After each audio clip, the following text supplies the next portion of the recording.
6. 사랑으로 무소부재하신다. 1.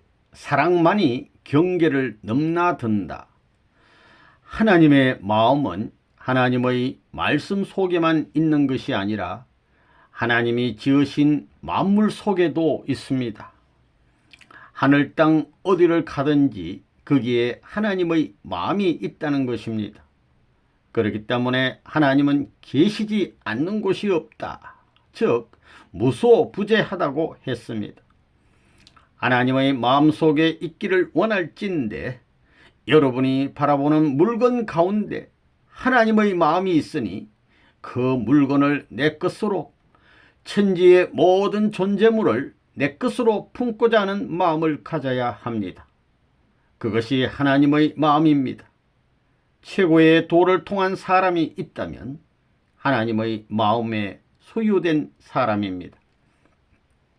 나는 새 한 마리나 향기를 풍기는 꽃 한 포기를 보고도 마음으로 영혼을 노래할 수 있는 경지에 들어간 마음을 가진 사람은 만물 가운데 있는 것이 아니라 하나님의 마음 가운데 있는 것입니다. 그러면 하나님의 편재성을 어떻게 느끼느냐? 공기를 하나님의 입김과 같이 느껴라.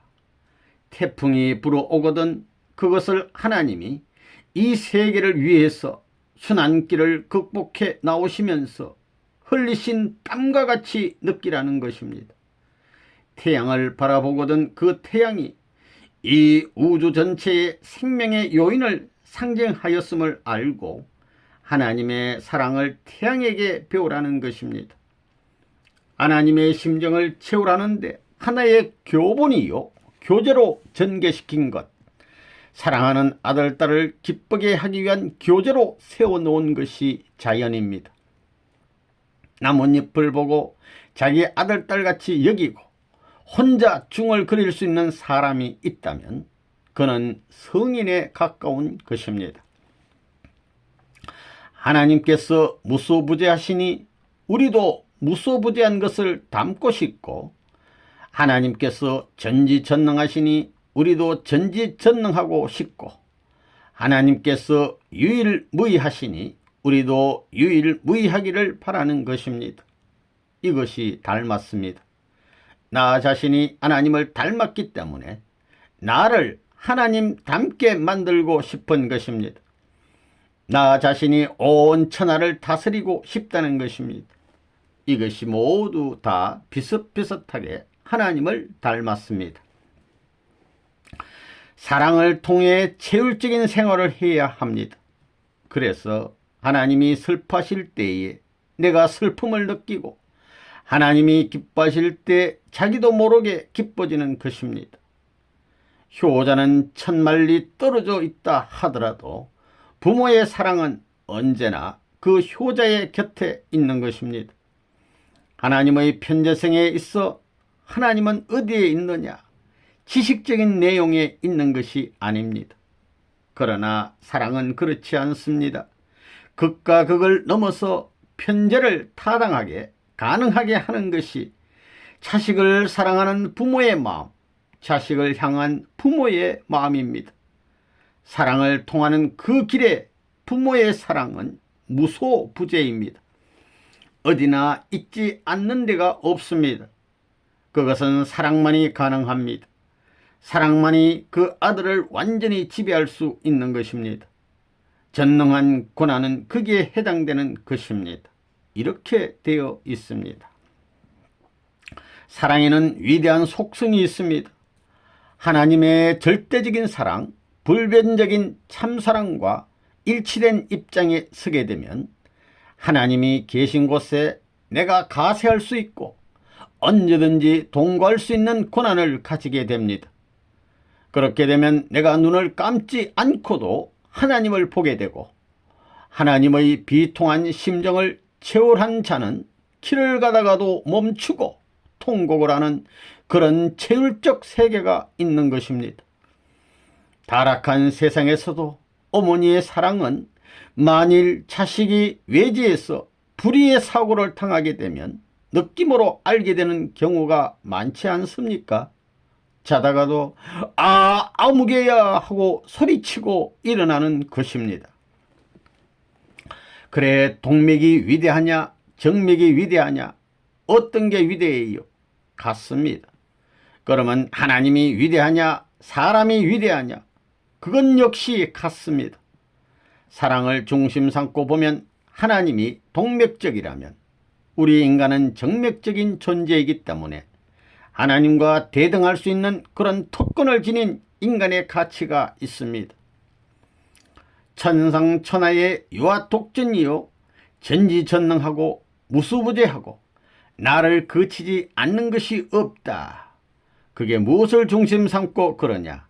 사랑을 중심 삼고 그렇다는 것입니다. 그 말이 이해된다는 것입니다. 하나님은 어떤 분이냐? 하나님은 욕심장이 중에도 대왕 욕심장이입니다. 계시지 않는 곳이 없는 무수부재하신 하나님입니다.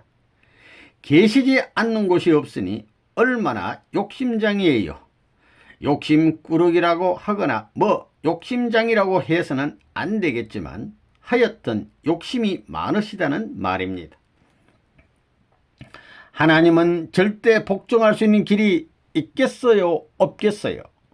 절대 주관하려고 하는 그런 절대 독재적인 성격을 가진 하나님이 절대 복종할 수 없게 될 때에는 높은 것은 주관할 수 있으되 낮은 것은 주관할 수 없습니다.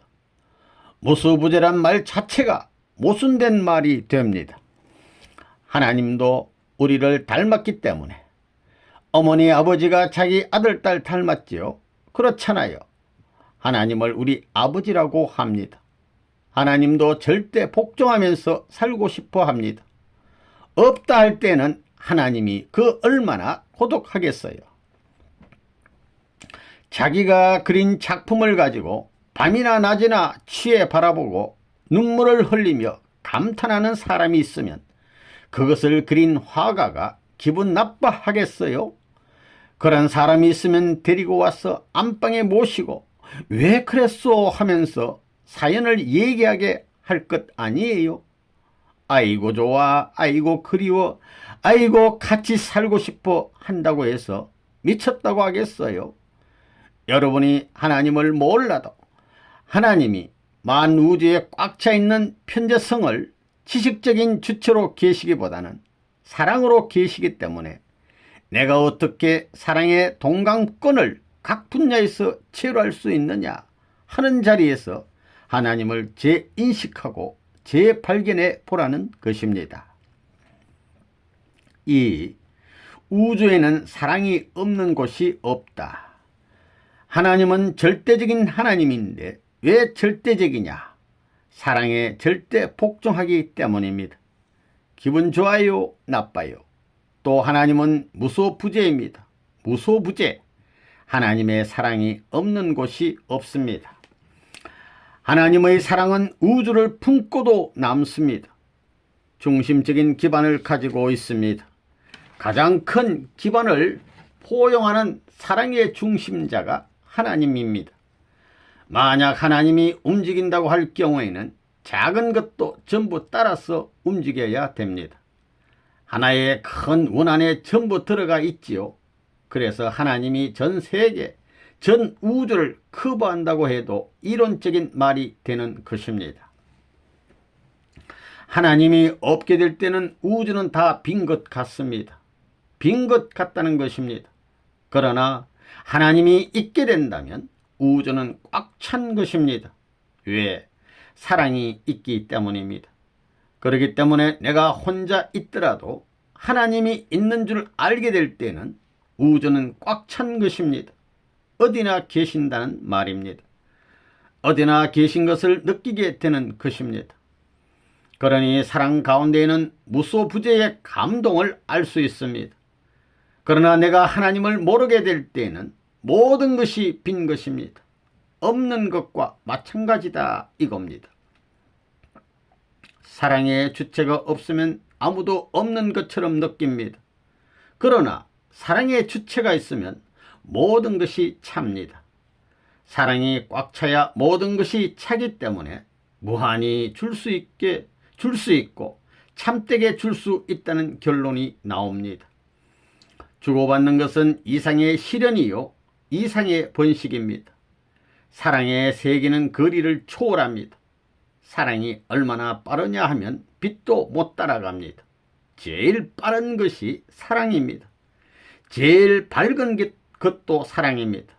제일 완전한 것도 사랑입니다. 제일 완전히 차는 것도 사랑입니다. 사랑이란 뭐냐? 돌아갈 수 있는 윤활작용과 궤도작용을 해주는 것입니다. 사랑 없이는 윤활 역할이 안 됩니다. 자동차도 움직이게 하려면 기름을 쳐야 합니다. 운동하는 데는 윤활작용이 있어야 합니다. 무엇이든지 운동하려면 윤활작용을 해야 합니다. 그러니까 최고의 기쁨의 윤활작용을 하는 것은 사랑밖에 없습니다. 그것은 뿌리가 무소부재한 하나님이기 때문에 없어지지 않습니다. 사랑은 신경과 같습니다. 우리가 머리카락 하나를 당기면 몸 전체가 끌려오는 것과 마찬가지로 사랑만 당기면 우주가 끌려오고 사랑만 움직이면 우주가 다 화해 돌아가게 됩니다. 이 우주의 모든 사람들의 마음을 채워줄 수 있는 하나의 주체가 있을 때 그건 어떤 주체냐? 절대적인 하나의 중심자가 아닐 수 없습니다. 사랑을 어떤 마음의 자리에도 꽉꽉 채워줄 절대자가 있어야 된다는 것입니다. 그렇기 때문에 그는 무한한 절대자라야 됩니다. 오늘날 수십억이 되는 인류의 마음을 다 채워줘야 할 하나님의 그 사랑의 양이 얼마나 되겠어요? 그건 절대적이어야 됩니다. 전지전능하고 무수부재라는 말이 그래서 필요합니다. 그 말은 하나님에게 필요한 단어다 이겁니다.